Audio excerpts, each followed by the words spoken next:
now we're finally up to M2, which is merit criteria 2, and it says we need to justify design decisions showing how the system or device will result in an effective IoT system or service solution.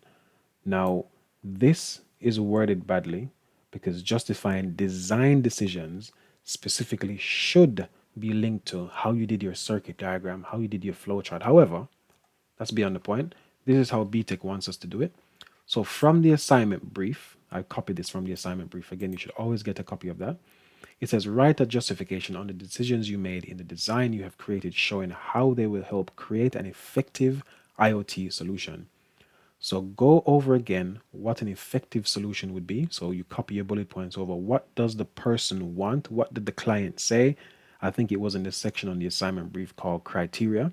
You could copy that in, but I would simply just make a bullet pointed list of things that needed to get done from their requirements and your specification. You specified what was going to be done based on what they wanted. The system needs to be, for me, always on, detects when the switch is on and off. When the switch is on, check for motion. If and when motion is detected, the system should flash LEDs, sound buzzer, and notify the homeowner via text and email. These are the things I need to do. Right now, we need to justify each of these things. Why motion sensor? Why this instead of other options? A wide area of coverages versus the ultrasonic. So again, you were supposed to justify why the motion sensor was chosen here. I could have used the ultrasonic sensor, but the problem with that is that it can only do one thing at a time. The ultrasonic sensor has to be placed against again, this is my justification. The ultrasonic sensor has to be placed against a relatively flat surface that doesn't have any slopes or tilts or dips or anything, because there's this thing called cross-talk. And what cross-talk is when you have slants and dips and slopes, the sensors is supposed to emit sound and pick the sound back up, and then it calculates the distance, but it doesn't do it very well. So the motion sensor can pick up a larger area as well.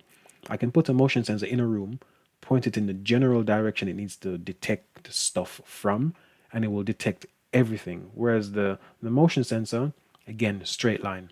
It's not going to be great for everything. Why an active buzzer? Oh, I think I said this at the very top actually. So I think if you go and watch one of the other videos I made, I said this at the top. Why an active buzzer instead of other options? It was cheap, easy to use in Python, easy to implement in Python, no need for oscillators, libraries or components needed to operate it, right? It just works. You plug it in, you give it 3.3 volts from the Raspberry Pi Pico, you turn that pin on, you turn it off, it just works. Simple as that. Why LEDs instead of other options?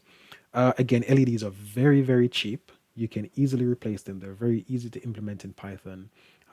They're a visual aid. So whereas the buzzer is an audio aid, the LEDs are visual aids, and it's always good to have both when you're designing the system, because the person buying the thing might be blind or they might be deaf. So you cover all bases when you do this. So LEDs, again, cheap, easy to operate, easy to implement.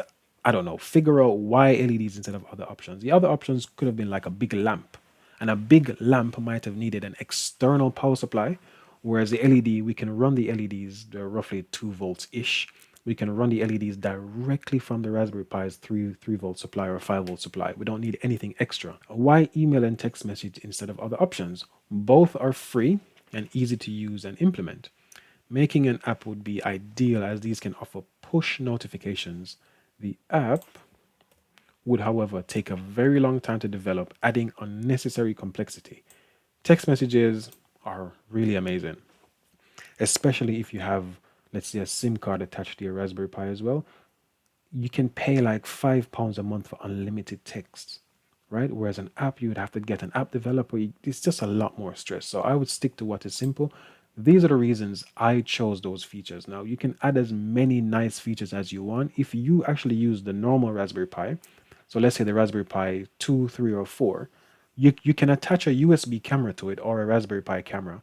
And every time there is motion, you can actually take a picture of the person or the area that the motion is in, and you can email that image to the person's phone, or you can send them a text message or a WhatsApp to the person's phone directly. I'm not doing that. I'm trying to keep the system as cheap as possible. Raspberry Pi Pico is like £10 or less. The normal Raspberry Pis currently are close to £100 or more, but they are fully fledged PCs, fully fledged desktop systems. So again, this is how I would do my M2. Feel free to pause, copy some of these points, but always, always, always, please tailor it to your specific need, the components that you've chosen. So if you chose an ultrasonic sensor, why would you do that one? Because maybe you literally only need to monitor a single entry point at any time at all.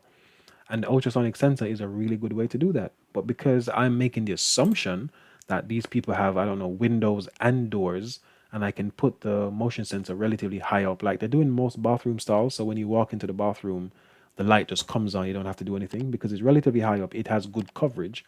The ultrasonic sensor would not have good coverage, but good coverage doesn't matter if you're only trying to cover a single door, a single window, a single point of entry at any one time. So hopefully that made sense.